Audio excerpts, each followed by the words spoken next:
Notre Faso d'Anfani est allé à la conquête du continent africain. Pour un coup d'essai, ce fut un coup de maître. Le succès a été total. La camarade Ouedraogo, née Jeanne Koulibaly, nageait dans le bonheur. Elle vient de réussir une percée fantastique. Dans un premier temps, nous sommes venus ici pour faire connaître d'abord les produits burkinabés, mais arrivé sur place ici à Africa Hall, nous nous sommes rendus compte que les gens étaient plutôt intéressés par l'achat. Donc en venant, nous n'avons amené que quelques petits échantillons. Mais vu l'affluence, vu la forte demande qui s'est présentée à nous, nous étions obligés d'envoyer rapidement un téléx au Burkina Faso pour demander encore qu'on nous vienne en renfort. C'est ainsi que j'ai reçu près de 200 à 300 sacs, vous êtes à 300 pailles. Vous êtes témoin de ce qui se passe présentement ici. C'est presque la lutte pour avoir une tenue Faso d'Anfani et les pailles aussi. Faso d'Anfani a damé le pion à un stand éthiopien de vêtements, son voisin et rival, déserté par la clientèle. Madame Gertrude Mensa, traductrice à l'OUA, s'est déclarée intéressée. Lorsque nous avons entendu parler du Faso d'Anfani, on n'avait pas compris qu'il y avait toutes ces variétés de tissus. Et c'est la première fois que je vois une exposition de Faso d'Anfani et je suis très intéressée. J'ai choisi pas mal d'échantillons que je vais faire commander au Burkina Faso. Et ils me les feront parvenir par des amis ici à Addis Abeba. Et je pense qu'on pourra faire quelque chose de vraiment très joli avec, surtout pour les femmes. Le 23e sommet de l'OUA a convenu d'une conférence économique en septembre prochain pour étudier les moyens d'alléger le fardeau de la dette des pays africains, dette qui s'élève à environ 175 milliards de dollars. Pendant son discours inaugurant son mandat, le président Kaunda a demandé à ses pairs de s'engager à édifier une communauté économique continentale à l'horizon 2000 et à réaliser l'indépendance et la libération totale de l'Afrique du Sud et de la Namibie. Le 23e sommet de l'OUA a fustigé l'attitude de certains pays occidentaux, notamment les États-Unis, la Grande-Bretagne et la République fédérale d'Allemagne, qui refusent de voter au Conseil de sécurité de l'ONU les sanctions globales et obligatoires contre l'Afrique du Sud. Le 23e sommet de l'OUA a élu son bureau qui comprend, outre la Zambie qui en assure la présidence, 9 autres pays qui se partagent les vice-présidences. Ce sont l'Éthiopie, le Burkina Faso, le Rwanda, la Tanzanie, le Mozambique, le Ghana, la Tunisie, le Tchad et le Nigeria. Le sommet s'est penché sur le renouvellement des mandats des secrétaires généraux adjoints de l'OUA, des postes apparemment sans enjeu et qui pourtant suscitent de l'intérêt. L'Égypte s'est portée candidate et n'a pas hésité à faire le déplacement à Addis Abeba avec une très forte délégation de 270 membres. L'Algérie occupe ce poste depuis une vingtaine d'années et s'y accroche. Allez savoir ce qui se cache derrière. Quant au poste de directeurs généraux de l'UNESCO et de la FAO, M. Matarombo et Saouma sont venus solliciter l'appui des pays africains en vue des prochaines échéances. Le Sénégalais Mbo s'abstient de déclarer sa candidature et attend que les chefs d'État le proposent. Le candidat mauritanien, M. Baba Miskin, est lui aussi intéressé par le poste. À la FAO, la course est engagée entre l'actuel directeur général, le Libanais Edouard Saouma, et le Béninois Moïse Mensa.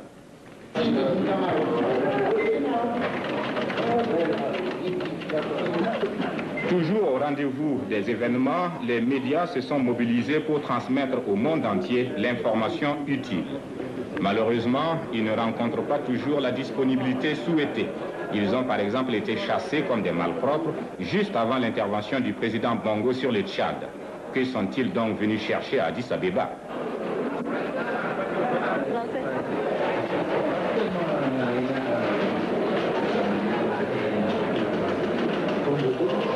En dehors des réunions officielles, les chefs d'État prennent de nombreux contacts entre eux. Les travaux de fond se mènent à ce niveau. Pour sa part, le président Sankara a eu de nombreux entretiens avec plusieurs personnalités. Il a rencontré le président Omar Bongo du Gabon, Chadli Benjedid d'Algérie, le secrétaire général de l'ONU, Sam Noujema de la SWAPO, Simeon Aké, ministre des Affaires étrangères de Côte d'Ivoire, le président de la République arabe sahraoui démocratique, Hissène Habré du Tchad, Mengistu Haïlé Mariam d'Éthiopie, Didier Rassirac de Madagascar. À l'issue de leur entretien, les deux présidents se sont prêtés aux questions de la presse malgache et burkinabé. Le président malgache a laissé entendre qu'il effectuerait un jour une visite au Burkina Faso.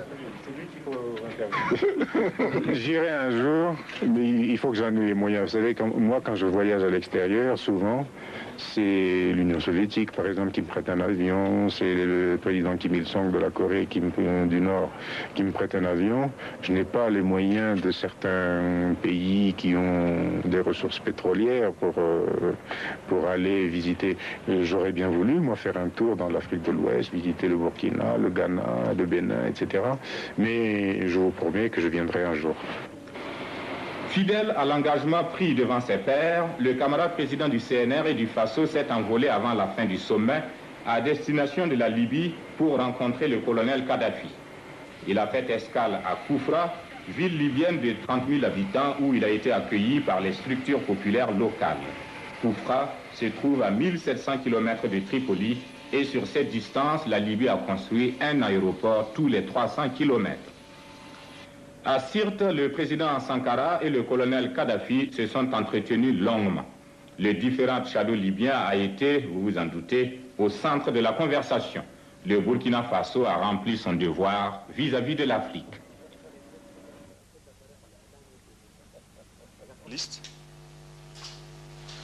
Je tiens à vous remercier d'avoir répondu à mon invitation et je tiens votre présence comme l'expression de votre souci d'objectivité. À tous ceux d'entre vous venus de l'étranger qui ont fait le déplacement de Ouagadougou, soyez-en remerciés au nom du CNR, car votre présence ici est le témoignage de l'intérêt que vous, et à travers vous, l'opinion de vos pays respectifs, portez à l'expérience révolutionnaire naissante en Haute-Volta. Témoin privilégié de par votre profession de l'évolution politique de la Haute-Volta, depuis le coup d'État du 7 novembre 1982, vous avez tous suivi les étapes du CSP jusqu'au 17 mai dernier. Jusqu'à cette date, nous avions posé des jalons de la libération de notre pays de toute tutelle et marqué le pas vers la restauration d'une vraie démocratie, d'une vraie justice sociale. Ces objectifs auxquels le peuple voltaïque avait adhéré sans réserve, nous pensions les faire partager par tous, par la voie du dialogue, de la discussion et de la persuasion. Dans toutes les initiatives, nous nous sentions bloqués par des forces antiprogressistes qui, pour se couvrir, invoquaient les pesanteurs sociales ou sociologiques. À aucun moment, nous ne nous sommes départis de l'esprit du dialogue. Et nous prenions le temps, parfois trop de temps, pour expliquer nos initiatives et convaincre les réticences. Et à mesure que les idées progressistes se développaient au sein des larges couches de la population, la réaction intérieure comme extérieure se sentait menacée par ce courant populaire. Il n'était plus alors étonnant qu'elle utilise la force pour interrompre ce processus. C'est le sens du coup d'État du 17 mai dernier. On nous a alors accusés de tous les torts, d'avoir notamment frauduleusement introduit des armes en direction de Pau, d'avoir invité le colonel Kadhafi à l'insu du chef de l'État, d'avoir tenté d'imposer un type de société, et j'en passe. Sur toutes ces questions,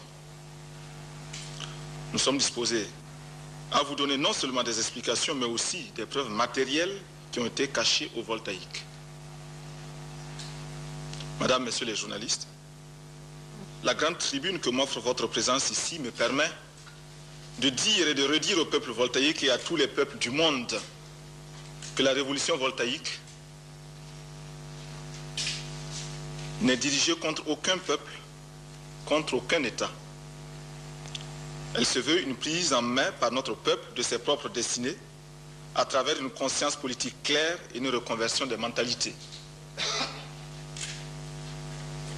Aussi, me permettrez-vous d'adresser tous mes remerciements à ces millions de voltaïques qui, depuis le 7 novembre 1982, nous ont toujours fait confiance À tous ceux qui se sont battus contre l'arbitraire du 17 mai dernier, nous adressons également nos remerciements. Qu'ils se soient battus à l'ombre ou au grand jour, qu'ils se soient battus de manière concrète ou de par leurs critiques pertinentes. Nos remerciements vont également à ces millions de lecteurs, d'auditeurs et de téléspectateurs étrangers qui ont pour la Haute-Volta et pour la Révolution cette réelle sympathie que nous tâchons de toujours mériter. La patrie ou la mort, nous vaincrons. Je vous remercie. Je vous remercie, Monsieur le Président. Le sens de votre déclaration nous amène tout droit à aborder les causes politiques du coup d'État du 4 août. Et c'est ce qui constituera le premier volet de la situation politique intérieure. Et c'est à la radiodiffusion nationale que revient le privilège de vous poser la première question.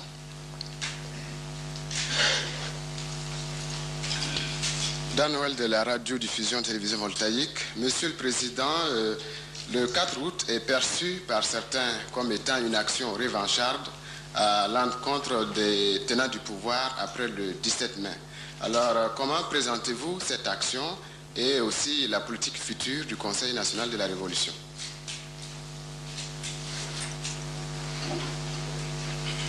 Oui, c'est exact. J'ai moi aussi entendu de telles analyses.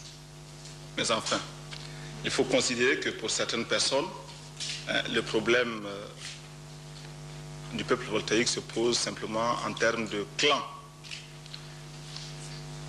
Et qu'il faut considérer aussi qu'il est tout à fait normal pour certains de voir dans chaque action des actions revanchardes, des reprises, des retours, etc. Pour nous, nous pensons que le 4 août est simplement l'aboutissement, la concrétisation d'une volonté populaire que vous avez pu suivre ici en Volta.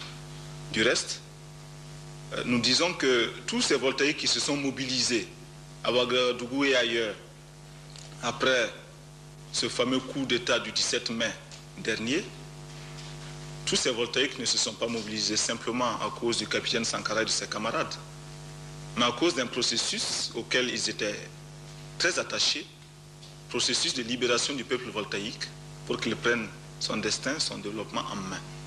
Ils se sont battus parce qu'ils n'admettaient pas les gifles infligées au peuple voltaïque. Ils se sont battus parce qu'il y avait comme une trahison des intérêts du peuple voltaïque, trahison aussi qu'ils ne pouvaient pas admettre. S'il y a revanche, il y a revanche du peuple contre la réaction qui s'était retrouvée autour de quelques hommes, de quelques individus. Mais il n'y a pas revanche entre un groupe et un autre. Monsieur le Président, si vous permettez, il y a la politique future, comme je l'ai posé en deuxième partie de cette question. Comment vous la présentez, la politique future donc du Conseil national de la Révolution? La politique future, nous aurons l'occasion de la développer d'un point de vue idéologique, d'un point de vue politique également. Et vous me permettrez de ne pas insister sur cette question pour l'heure. Néanmoins, j'ai pu vous dire d'ores et déjà que nous envisageons cette politique de manière révolutionnaire. Serge Théophile Balima, Volta Vision. Monsieur le Président, le CNR est-il une continuation du CSP d'avant le 17 mai? Le CNR, continuation du CSP. D'avant le 17 mai, vous avez eu cette présence d'esprit de rectifier, enfin de préciser, je vous remercie. Nous sommes d'accord, nous affirmons que le CNR est une continuation du CSP d'avant le 17 mai et un dépassement de ce CSP.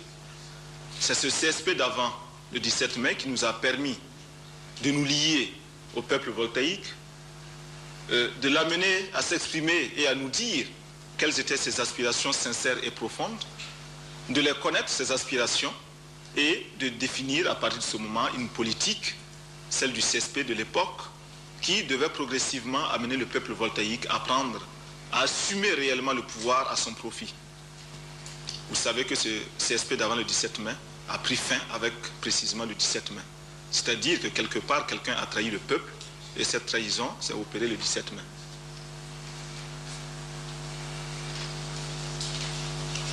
Luc Adolphe Thiao, de Carrefour africain.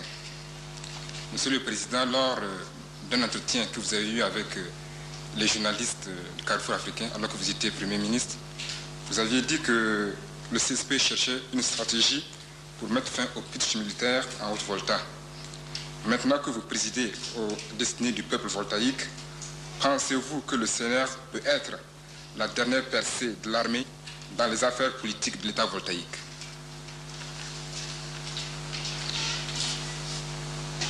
En tout cas, nous le souhaitons. Et nous sommes convaincus que la meilleure façon de limiter l'usurpation du pouvoir par un groupe d'individus, militaires ou non, c'est de responsabiliser d'abord le peuple. Entre des fractions, entre des clans, on peut perpétrer des complots et des coups d'État. Contre le peuple, on ne peut pas perpétrer un coup d'État durable. Et par conséquent, la meilleure façon pour nous d'éviter que l'armée ne confisque à elle seule, pour elle seule le pouvoir, c'est de faire partager d'ores et déjà ce pouvoir par le peuple voltaïque. C'est ce vers quoi nous tendons. Richard Amigo de l'agence voltaïque de presse. Monsieur le Président, à l'avènement du CSP le 7 novembre 1982, beaucoup d'observateurs politiques vous en ont attribué la paternité. Si tel était le cas, pourquoi n'avez-vous pas pris la direction politique, ce qui aurait pu du reste éviter les événements du 17 mai? C'est bien dommage. Il y a des observateurs qui voient les problèmes politiques comme des bandes dessinées. Il faut un Zorro, il faut une vedette, il faut... Non, le problème de la Haute-Volta est plus sérieux que cela.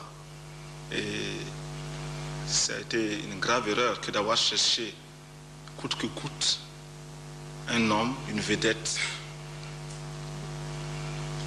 jusqu'à en créer, c'est-à-dire à attribuer la paternité au capitaine Sankara qui en fut le cerveau, etc. Je vous dirais que le 7 novembre est une histoire très complexe, pleine d'anecdotes. Le 7 novembre a donné naissance à un pouvoir qui était très hétérogène et un pouvoir très composite, avec ses contradictions inévitables. Le 7 novembre, mes camarades et moi, tous nos efforts ont contribué, tous nos efforts cherchaient à empêcher le déroulement de ce coup d'État. C'est curieux, mais nous n'étions à Ouagadougou que par coïncidence. C'est curieux, mais nous avions tout fait auprès de ceux qui avaient intérêt à ce que ce 7 novembre ait lieu, pour qu'ils abandonnent leur projet. Mais vous comprenez que la vision des problèmes politiques n'est pas la même pour tous. Pour certains, il suffit d'avoir les armes, d'avoir avec soi quelques unités, et on prend le pouvoir. Pour d'autres, et c'était notre conviction, le pouvoir doit être d'abord l'affaire d'un peuple conscient. Par conséquent, les armes ne constituaient qu'une solution ponctuelle, occasionnelle, complémentaire. Il n'y a pas de problème, nous les suivrons. Si au contraire ils en veulent, nous les suivrons également. Donc, nous n'avons pas utilisé l'entrée du Mali à l'UMOA, notre droit de veto au niveau de l'UMOA contre le Mali, comme un moyen de pression, de chantage. Si nous devions en parler, ce serait dans un autre cadre, et nous n'avons pas l'intention de mêler aussi ce problème, cette question de l'UMOA, qui a bien servi, qui a servi très commodement ceux qui n'avaient pas d'autres arguments, avec cet autre problème artificiel auquel vous faisiez allusion et que je ne connais pas. Monsieur le Président, si le soutien des pays africains au mouvement de libération a toujours été unanime, Il n'en est pas de même sur les questions du conflit tchadien et du Sahara occidental. Monsieur le Président, je voudrais savoir la position de la révolution voltaïque sur ces deux questions. La position de la révolution voltaïque est inscrite dans la proclamation du 4 août. Vu la proclamation du 4 août, nous soutenons tous les mouvements de libération. Monsieur le Président, vous l'avez dit au début, comme par symbole, vous avez installé votre quartier général au Conseil de l'Entente. Il semble cependant que certains pays du Conseil de l'Entente sont farouchement hostiles au Conseil national de la Révolution. Lesquels? Je ne peux pas les citer, Monsieur le Président. Mais tant que vous ne les citerez pas, je ne pourrai pas vous répondre non plus. Bon, par exemple, la Côte d'Ivoire, le Togo ou le Niger. D'accord. J'ai eu des contacts avec les dirigeants de ces pays, voisins, amis et frères. Des contacts téléphoniques extrêmement rassurants, par lesquels contacts ils nous ont également assuré en retour de leur soutien et de leur désir sincère de voir la Haute-Volta s'engager dans une voie de développement, dans la stabilité, comme ils le précisaient généralement. Ils l'ont précisé tous. Je tiens le président Houphouët-Boigny, le président Eyadema, le président Séni Kountché pour des hommes de parole, des hommes d'honneur, et je n'ai pas de raison d'en douter. Si maintenant il y a des signes d'hostilité, comme vous le dites, il faudrait qu'avec ce que je viens de vous déclarer, vous vous posiez la question aux dirigeants de ces pays pour savoir pourquoi, malgré de telles déclarations, il y a malgré tout des signes d'hostilité contre la Haute-Volta.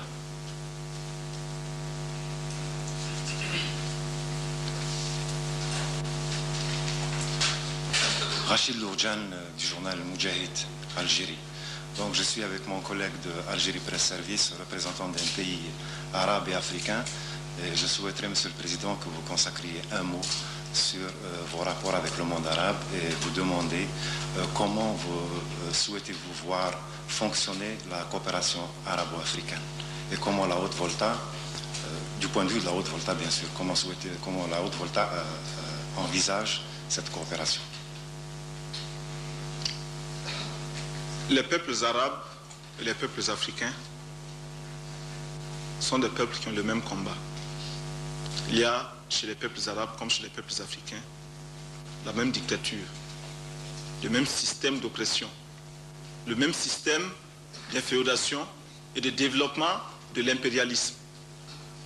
Tout a été utilisé pour opposer le peuple arabe au peuple africain et vice-versa.